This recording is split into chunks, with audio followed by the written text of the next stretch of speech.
অশান্তির মধ্যে পড়ে গেলাম। এটা কি আমি অপরাধ করেছি? দোষিত একটা মেয়েকে স্ত্রী মর্যাদা দেওয়াটা কি অপরাধ বলেন? আমি কি জানি যে 15 বছর? আমাকে তো দেখানো হয়েছে 2001 সালে জন্ম, তাহলে বয়স কত হয়? 22 বছর হয়। আমি 22 বছর দেখে বিয়ে করেছি। মেয়ের মা কৌশলে আমার থেকে তার ব্যাংক অ্যাকাউন্টে প্রায় 15 লাখ টাকা নিয়ে নেয়। ব্যাংকে যে টাকা দিয়েছি সেটা জমা ছিল আছে। আমাকে বিয়ে করেছে, বিয়ের আগে যে আরো বিয়ে ছিল এগুলো না জানায় যে আমাকে বিয়ে করেছে, এই কথা আমি তুলে ধরলে আমাকে মারধর করে। আমার স্ত্রী মনীষা আক্তার সিনহা স্বর্ণ অলংকার চুরি করে পালায় আসে। পালায় আসার পরে আমি মেয়ের মাকে বলি, মেয়ের বাবাকে বলি যে আমার বউ কোথায়। ওনারা বলে জানে না। পরে জানতে পারলাম যে এলাকার লোকের থেকে জানতে পারলাম যে ওদের ব্যবসায়ী এটা, যে বিয়ে করে ওই টাকা হাতায় নিয়ে আসে। ওই মেয়েটা তো এমনি সবাই জানে খারাপ। ওখানে যে বিয়া দিছে বেড়ার কাছে, তাহলে ওখানে বেড়ার জন মাইয়া যাবো না তো মারে দিয়ে দেও। আমি দোষিতা একটি মেয়েকে বিয়ে করে আজকে সর্বনাস্ত। বিয়ের 2 মাস আগে ফেসবুকে একটা স্ট্যাটাস দেই যে দোষিত একটা মেয়ে খুঁজছি, অন্যান্য সাইটগুলো পছন্দ হলে বিয়ে করতে রাজি আছি। তো মেয়ের মা আমার শাশুড়ি যে উনি কৌশলে ঘটক পাঠিয়ে আমাকে ওনাদের বাড়িতে নিয়ে আসে। আইনে মেয়েটাকে দেখায় বলে আমার মেয়েটা দোষিত। শুধু দর্শনই করেনি, ওই ছেলে আমার মেয়ের মাথার চুলও কেটে দিয়েছে। যখন আমার সাথে বিয়ে হয় তখন মেয়ের মাথার চুল এইটুকু। তখন আমি মেয়েটাকে দেখে খুবই আমি ওদের প্রতি দুর্বল হয়ে যাই। ওই মেয়ের মা অনেক চিন্তিত যে আমার মেয়েটাকে এখন কে বিয়ে করবে। এই মেয়ে বিয়ে দেওয়া নিয়ে অনেক চিন্তিত। এই সমাজে দোষিত মেয়েদেরকে কেউ বিয়ে করতে চায় না। তো আমি দোষিত মেয়েটাকে এইভাবে করে ওদের প্রতি দুর্বল হয়ে যায় এবং বিয়ে শাদী করি। বিয়ের দিনই জানতে পারি যে ওই ছেলে দোষক নয়, ওই ছেলে হচ্ছে এই মেয়েটার পূর্বের স্বামী। এই স্বামীর হাতেই সে নির্যাতিত হয়েছে, স্বামী তার মাথার চুল কেটে দিয়েছে। এর মধ্যেই মেয়ের মা কৌশলে আমার থেকে সে ক্যাশ বিকাশ এবং তার ব্যাংক অ্যাকাউন্টে প্রায় 15 লাখ টাকা নিয়ে নেয়। নেওয়ার পরে মেয়ে আমাদের বাড়ি থেকে চলে আসে। আসার পরে আমার বাড়িতে আর যেতে চায় না। যেতে না চাইলে তখন আমি ওই টাকা ফেরত চাইলে এবং আমাকে বকাঝকা করে গালিগালাজ করে টাকা ফেরত দেওয়ার কথা বললে, এবং পূর্বে যে আমাকে বিয়ে করেছে বিয়ের আগে যে আরও বিয়ে ছিল এগুলো না জানায় যে আমাকে বিয়ে করেছে, এই কথা আমি তুলে ধরলে আমাকে মারধর করে। যে টাকার কথা বলছেন, টাকার কোনো ডকুমেন্টস আছে আপনার কাছে? আমি ব্যাংকে টাকা দিয়েছি, ব্যাংকে জমা স্লিপ আছে। কই দেখান তো একটু। সেটা আমি পরে দেখাতে পারবো, আপনাদের দেখাতে পারবো। ব্যাংকে যে টাকা দিয়েছি সেটা জমা স্লিপ আছে, এটা কোনো অসুবিধা নাই। হ্যাঁ, এটা একেবারে আয়নার মতো পরিষ্কার দেখাতে পারবো। পরবর্তীতে আমি যখন ওদের পূর্বের বিয়ের কথা তুলে ধরি তখন ওরা আমাকে মারধর করে, ওদের বাড়িতে মারধর করলে থানা পুলিশ আসে। আমি পুলিশকে খবর দিই, পুলিশ আসে। পুলিশের জালে আটকা পড়ে যাবে এই ভয়ে আমার সাথে আবার আপোষ মীমাংসা করে নেয়।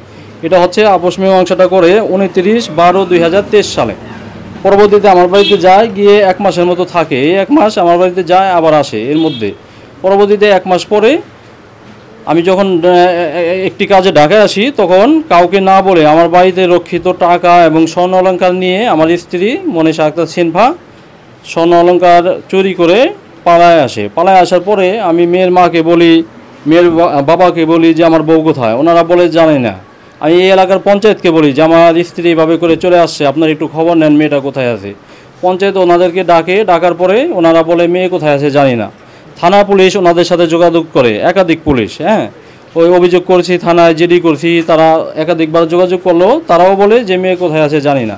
তাদের কাছেও এই একই তথ্য দেয়। অথচ ঘটনার পালায় আসার 2 মাস 20 দিন পর মেয়ের মা বাবা 3 জনকে দক্ষিণ কেরানীগঞ্জ থানা পুলিশের একটি টিম মেয়ের নানা বাড়ি মুন্সিগঞ্জের লোহজং থানার রসুলপুর থেকে ভোর রাতে আটক করে কোঠাজোতে প্রেরণ করে। তো আমার প্রশ্ন হচ্ছে, মেয়ের মা বাবা যদি মেয়ে কোথায় আছে জানেনই না, এতবার তথ্য দিলেন জানেন না, পুলিশকে তথ্য দিলেন, এলাকার লোককে দিলেন, তার ফ্যামিলিকে দিলেন, আমার ফ্যামিলিকে দিলেন, তথ্য কি দিলেন যে মেয়ে কোথায় আছে জানি না, তাহলে 3 জনে একসাথে কিভাবে আটক হইলো? আপনারা অনুমান করেন এই ফ্যামিলি কত বড় প্রতারক, কত বড় মিথ্যেবাদী।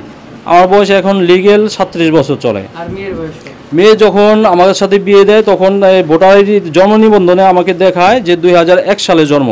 পরবর্তীতে বিয়ের পরে আমি জানতে পারি এখানে ওরা প্রতারণা করছে। ওই মেয়ের বিয়ে তখন বয়স হচ্ছে, আমার সাথে যখন বিয়ে হয় তখন 15 বছরের কম। আমি কি বলেন আপনারা, আমি কি জানি যে 15 বছর? আমাকে তো দেখানো হয়েছে 2001 সালে জন্ম, তাহলে বয়স কত হয়? 22 বছর হয়। আমি যখন দেখি 8 মাস আগে 2001 সালে জন্ম, তাহলে বয়স কত হয়? 22 বছর। আমি 22 বছর দেখে বিয়ে করেছি। আমি তার 5 নম্বর স্বামী।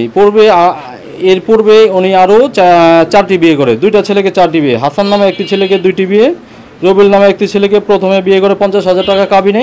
পরবর্তীতে ওই বিয়ে কাবিনের টাকা আইনে আরও টাকা পয়সা নিয়ে চলে আসে। পরবর্তীতে ওই ছেলে বলে আমি এই মেয়েকে আবার নিব।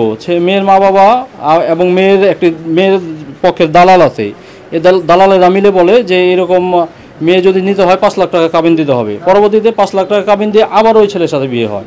এইভাবে দুটা ছেলের সাথে 4টি বিয়ে, আমি তার 5 নম্বর স্বামী।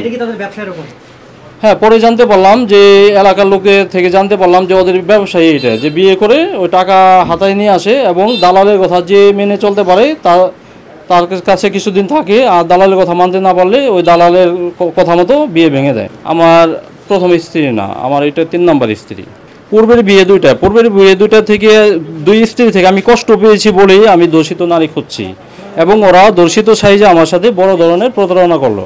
দর্শিত একটা নারীকে এই সমাজে কেউ আশ্রয় দিতে চায় না, কেউ বিয়ে করতে চায় না। এই জন্য আমি ভাবছি আমার পূর্বের 2টা স্ত্রী যেহেতু আমাকে কষ্ট দিয়েছে, আমাকে নির্যাতন করেছে, যার জন্য আমি একটা দর্শিত নারী খুঁজছি যে এই মেয়েটা দর্শিত, সমাজে মুখ দেখাতে পারে না, আমি তাকে স্ত্রীর মর্যাদা দিলে সে আমাকে কি করবে, আদর করবে, ভালোবাসবে। এই জন্য আমি দর্শিত মেয়ে খুঁজে নিয়েছি। এই অশান্তির মধ্যে পড়ে গেলাম, এটা কি আমি অপরাধ করেছি? দর্শিত একটা মেয়েকে স্ত্রীর মর্যাদা দেওয়াটা কি অপরাধ বলেন? আমি কি পেলাম? আমি তো কষ্ট পেলাম, দুঃখ পেলাম, আমার টাকা পয়সা হারালাম, আর কি পেলাম? ফিরে চাইতে গেলে তারা আমাকে ওই যে অপমান, অপদস্থ, মারধর করে। এই তো আপনারা তো দেখলেন।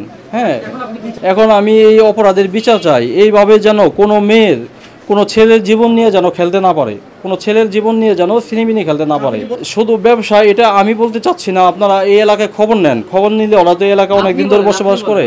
আমি বলবো হ্যাঁ, আমার সাথে তো প্রতারণা করেছে। শুধু আমার সাথে না, পূর্বে আরও 2টা ছেলেকে 4টি বিয়ে করেছে শুধু টাকার জন্য।